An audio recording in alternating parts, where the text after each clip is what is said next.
My name is Marquis, I'm 15 years old. Hey, my name's Ashanti, I'm 14 years old. My name is Chilond, I'm 14. My name is Joebra, I'm 15 years old. My name's Daiana, I'm 16 years old. And my name is Megan and I'm 14. Hi, my name's Amelia, I'm 14 and I've lived in Edmonton Green my whole life. And I grew up in Tottenham. And I live in Edmonton Green. I live in Waltham Cross, but I was raised in Edmonton.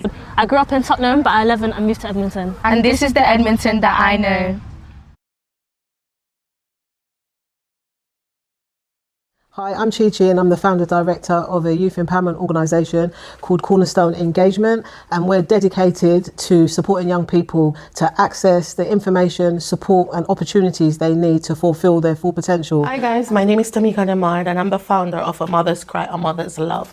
We're here to empower both the youths and parents in how to impact their self-love, self-being and self-care. Hey, I'm Chris, one of the co-directors at Youth and Community Connections. We're a community-led organisation that's designed to really support and empower young people in the wider community. I'm Jim Waswa, right? I'm an Enfield care leaver. I understand a lot of stuff from lived experience. I'm also a youth, right? I also work as a youth champion on behalf of Local Motion. Hi, my name is Tara Hannah and I am the CEO and founder of Exodus Youth Worx UK. We are a local charity based in Enfield and we work across London, working with children, young people and their families in a holistic way.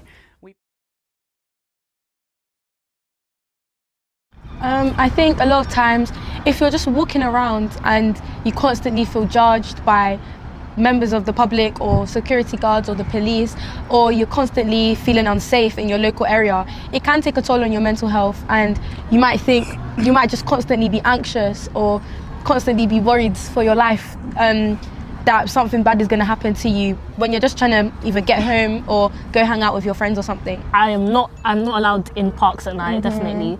That I'm only allowed in the places where I'm supposed to be. So like after school, if I have a club, I do have like literally stuff. My timetable is so packed every day. I'm always somewhere and I'm barely home half the time. But if I am going somewhere, I have to be, well, if I can, always be with someone or just like a group of friends that I feel safe and comfortable around, because I feel like when you're by yourself, you're more vulnerable to things. Seeing like the crimes that are happening around my area and just the safety, because like for example, this week there's been police around like just outside my house and we don't know what's going on because they obviously can't tell us, but that's like us seeing that, it's making me feel like why would I want to step out of my house when this is happening? I was in year 7 through year 9. My mum would tell me don't go through Edmonton, like take the train home, be quick, because she knows how Edmonton gets after school and how dangerous it can be. When it gets darker in the winter, like I feel like it becomes like a bit dangerous sometimes to be outside, because you never know who's in the park and it's very big, so some people that haven't been here before might come here for fun but they might end up getting lost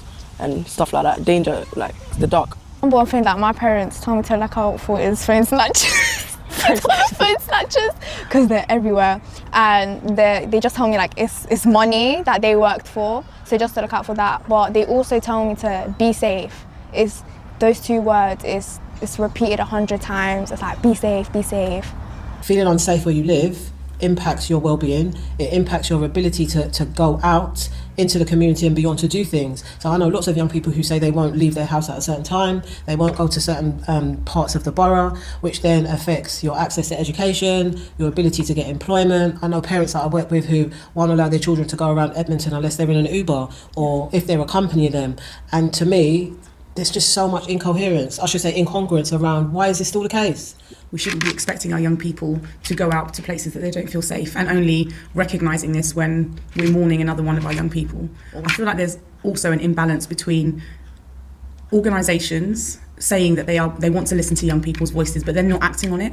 Then you have the parents telling them not to go, you have the schools telling them not to go, you have the police telling them not to go, and then we have youth centres within Edmonton Green who are kitted out and ready to work with our young people, but we have the community telling them not to go there. So instead of us trying to make the space more safe for them, all we're doing is moving them onto a different place, and that different place then becomes unsafe because they still won't go there. For us, if you've grown up in the area or grown up around the area, it sort of becomes like secondhand nature that you grips your phone as tight as possible. Yeah. Sometimes like knife crimes, like people shooting fireworks, like you don't know. Like, because it's very dark. No, I don't. Never. Anytime it's dark, the one place I will not step into is a park. Yeah, 100%. I did. Yeah, like everywhere in the park there should be like lights, more lights. like to feel safe. We have a lot of young people who home is not a safe space for them.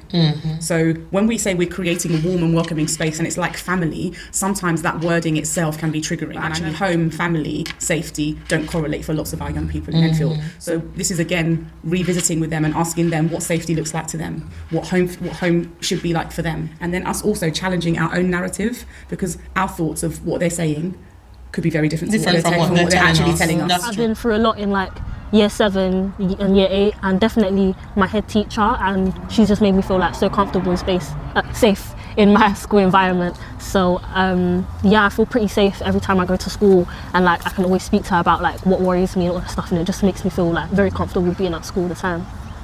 I think for me is when I have older people that I can rely on and I can talk to and I can communicate with them, that's when I know that the area around me is safe. Yeah. Some people are going to confide in you and are going to, wait, let me take, what's this young person saying? Let's try and find an alternative way to deal with this issue, because they've been in your shoes. They understand that. So me, I'm not going to lie to a young person and say, hey, safety, don't worry, everything's going to be fine. Because when I walk around, my head is on the swivel all the time. I'm not going to lie to a young person and tell them stuff that I don't go through. Even now that I'm 20, right? I still go through these things wherever I walk through, wherever I'm at. I always have to make sure I'm okay, who's that, who's whatever, all the time. So I'm not going to lie to them and tell them I know all the answers. I don't know all the answers. And I feel that there's power in being responsible and accountable and understanding these things that are going on. Maybe other people that are involved in, like, obviously crime scenes and stuff, like, they do crime and stuff. Maybe we look like as a target. Maybe they might mistake us for other people and stuff, especially because it's dark. You never know who's in over here. Yeah, for example, like if you're wearing black, if you have your hoodie on, if it's cold, you just think you're like your easy target, like you're part of one of them. And police might think like they want to like search you, or if you've got anything like you match description of someone. But yeah, because you might be trying to do this work with them. You're only with them for 2 hours, right? And as soon as they walk out, hey, come here. And I have to say, you know what? Don't walk in twos. Yeah. Always walk in threes where 2 might be walking and 1 behind. I'm being honest, because you know what they're about. You know what's on the street. I know personally, and I'm not going to sugarcoat it. If none of you walk at one time, if you know that we're going to go home and the last person lives at Enfield town, you carry each other until that person reaches your home, then put that person in a cab. We have to be street smart too, not just, it's wisdom teaches knowledge. And we know that there's 2 sides to the story. They're on the street, they're doing stuff, but they also need help. Understand, we have to be knowledgeable to know the streets ain't safe. You're putting them on a lower, and that's another trauma, because you're letting them feel like they're nothing. So I think that black boys are treated a bit more harsher than the black girls, because the black boys sometimes they can get more rowdier than the girls. And I know if I was like a security guard in Edmonton and they were getting rowdy and just being loud, and I was hearing complaints from local people, that I would try to do something, and when you're trying to do something and they're not listening, it would kind of anger me. So I don't understand where the security guards come from sometimes, but it's just they need to think about a different way to handle situations like that. I have sit back and watch some of these security guards, their parents, and it's hurtful, even the police, it's hurtful to know that you've got children at home. You may be going through the same difficulty with your child. Don't be silly, obviously. Don't like go out at night wearing all black with your headphones up, because you never know what can happen. And it's not just in Edmonton. I would say that for everywhere, like especially London, really. Yeah, London. I've always said, like, I feel like Edmonton Green just encapsulates the whole of London. Like with multiculturalism, there's just walking around, you see everybody, different race, different ethnicity, and also it encapsulates the good and the bad of London. So you're going to have a large amount of young people that are involved in underground kind of deals, may sell drugs, may have weapons, may be out to cause harm and involved in harm. And actually, they're not involved in it, but they love being in the energy of it. And what they're going to see is someone talking to their youth worker or talking to their community person, and their other peers are going to now say, you're a snitch. You snitched to the youth centre dealt with the issue, but now we're not going to trust you. Now you're in beef, you're on buck because you snitched to them. And sometimes it's about, yes, having community workers that have things called receipts, i.e. people trust you and you engage, but at the same time, it's about doing it in a unique way. So you're not seen as a snitch, you're not seen as someone that is now I have issues with you and I don't trust you because you snitched. You at snitch A. on, yeah. And yes, it is about using unique hooks to engage. Oh, I'm not going to snitch. I'm going to have fun in this program and embedding a professional youth worker who says that. But we need to be careful that there's so many different ways. 100%. A lot of times it can get out of control, but the intent, I know the intent doesn't start like that. It doesn't start that, oh yeah, we're going to go to Edmonton Green, we're going to cause a ruckus, we're going to go throw stuff off of Edmonton Green rooftops. Like, the it doesn't intent start is just like to that. like make friends, be sociable, have some fun after school, but at times it can get very crowded and busy. Yeah. And that's when like other like people who aren't kids, they'll see it and they'll start calling the police, and that's when they'll start coming and dispersing everyone. I would say I want our young people, because they will relate to what we're saying now, to go back and say, we even as adults feel this way. And even us as adults feel a way when we go places where we feel like we're not fitting. I would never want to go back to Tottenham. So Tottenham hadn't done me anything. That's where I raised my children. But what I've experienced was in Tottenham. Did it change me? Yes, because I thought my children were secure. Feeling any way about Tottenham? No, because it was not Tottenham who did it. Yeah, it was people. It was people, and the people who did it did not come from Tottenham.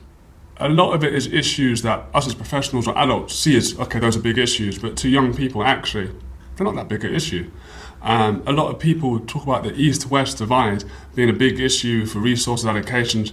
For some young people, they don't even know what the East-West divide is. Actually, they say Enfield Town is an area in more need because there's no youth clubs in Enfield Town. But on the other half of the borough, that actually they're well equipped, and actually the other side is underutilised.